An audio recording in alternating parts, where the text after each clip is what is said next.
I'm Austin Petrie, class of 2016 at Livonia, Stevenson. Play tailback and strong safety, and this is my speed and agility training at Barwis Methods.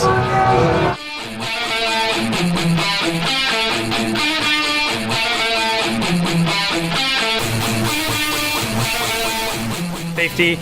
Today we did a bunch of ladder drills and a bunch of bounders to help on rotation over the feet, over the legs, to get the quicker rotation to obviously keep your speed up.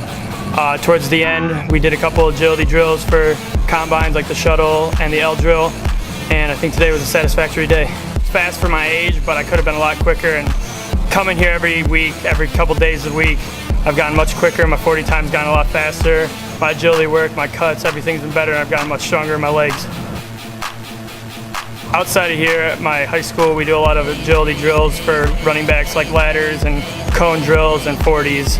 We do a lot of parachutes to help on resistance, and then when we get the defense out there, we like to be able to read, and my cuts help me out to pick out where to go on the defense. College camps, yeah, college camps have been doing a lot. We do straight running backs, and then I'll just sit there doing the same type of drills, same type of footwork, but I'm already ahead of the game doing Barwis here. Here to make states, win states. I would like to be All-State and All-American in my class and go to the All-American Bowl and hopefully go somewhere D1. Last year I think I did pretty well. I was out for a couple games, but when I came back strong. My parents are very supportive, my friends are very supportive. My stepdad does whatever he can possible to get me to the next level, like signing me up for Barwis here.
How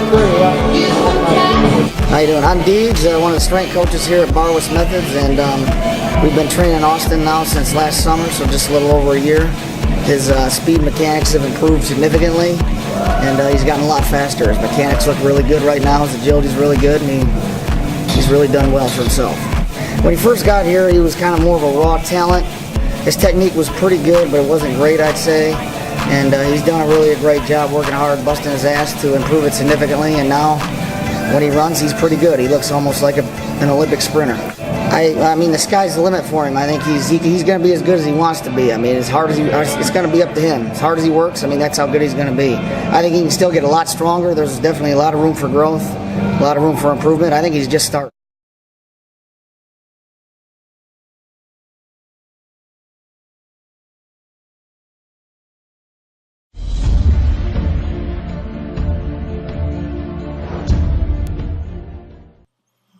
The situation here is this is a late season hunt. It's kind of a funny situation because the night before I had misread the weather and I thought it was going to blow at 19 miles an hour the next morning, and then later on around midnight I checked and it was going to be a 3-mile-an-hour wind and it was going to be moving in this direction from the southwest.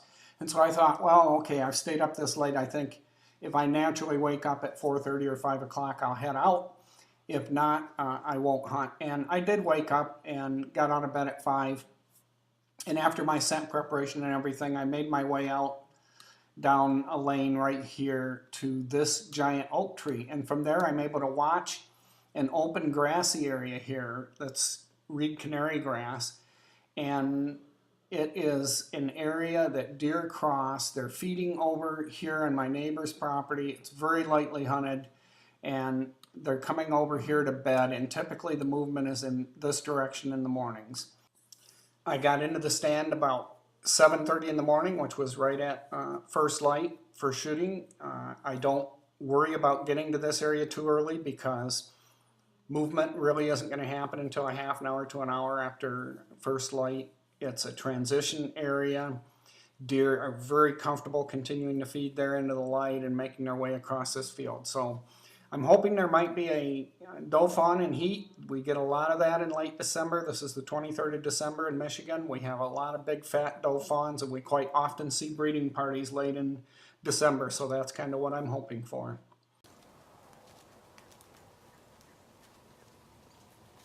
So I see my first deer about a half an hour after I get there. It's 8:02 a.m.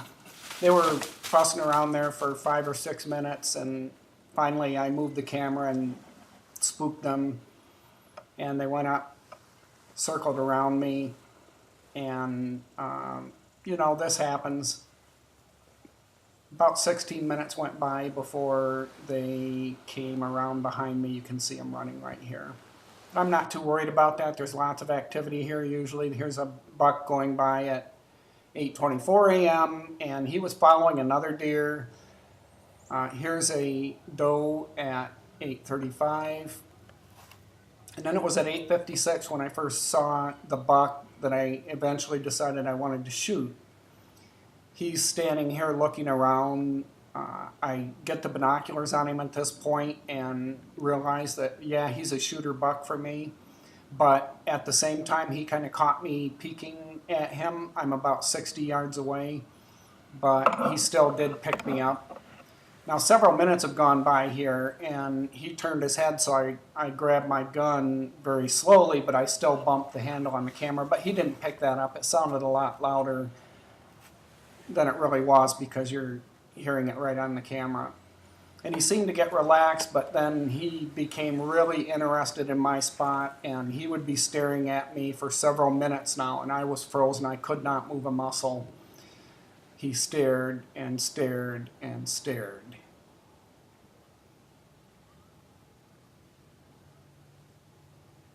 You can actually see the light changing as I fast forwarded there, but now he decides to move. It's been 10 minutes and 30 seconds. And as I start to move to line up my shot, he picks me up again, he stops. But I know if I want to get this on camera, I have to reposition it to the area that he's most likely to move to if I'm going to get a shot. And I do that, and then it's another waiting period.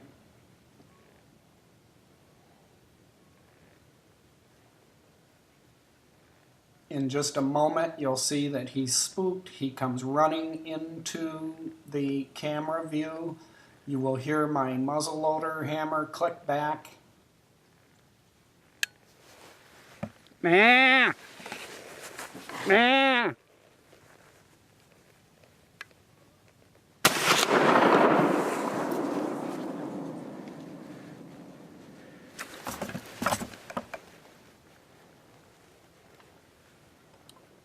I was able to catch that deer exactly where it ran and where it turned into my neighbor's woods. Now here's the shot in slow motion. And right here I'm freezing the frame because it was quite a wonderful moment where the smoke is coming out of the end of the barrel, but the bullet and the sound have not gotten to the buck yet. And here goes the shot. He's hit. Double kick.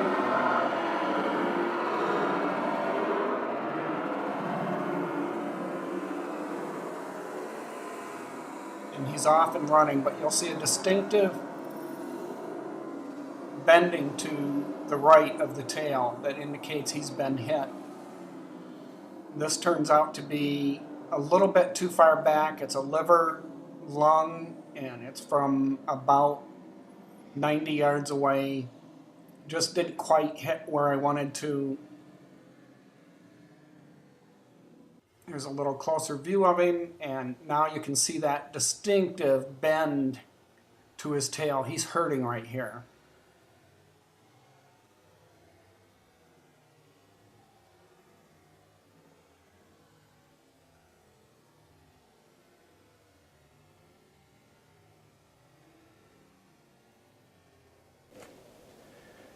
Okay, that's where I was sitting.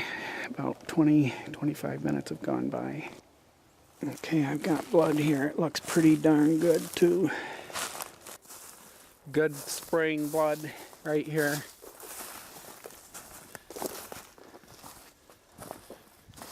Couple of deer beds right here.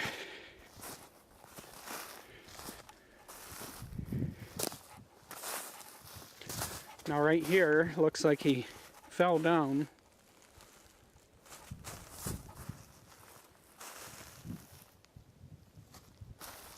And then he goes this way.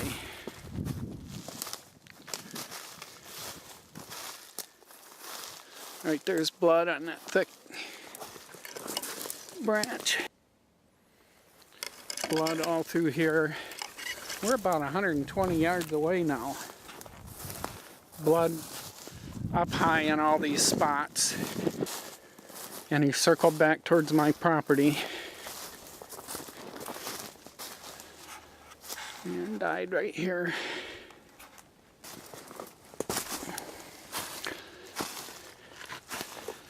That's a pretty nice Michigan buck right there. It can be a darn tough thing to get a buck like this in Michigan, especially in late season. He was very worn out, gored in several places. His skin was hanging loose on his bones. I'm guessing he lost 30 or 40 pounds during this really tough long run. But it's not only tough on the deer, it's tough on the deer hunter.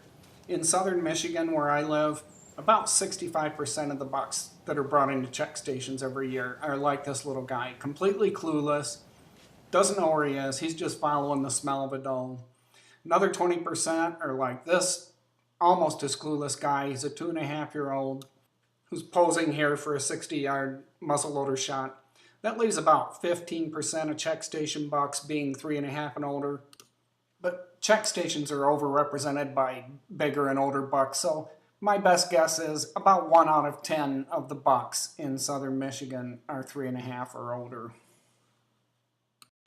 So we really have to work hard at getting these 3.5 and older deer, and we do work hard during the season, but most of our work is occurring in the winter, the summer, and the fall when we're changing our habitat. We're creating bedding areas. We're opening up the canopy of our woods to let light in to make it more dense. We're planting food plots to attract deer to our properties. We're trying to create a habitat that the deer will use in daytime and we will be able to ambush them. You can learn more about how to improve the habitat on your own property by clicking the link below.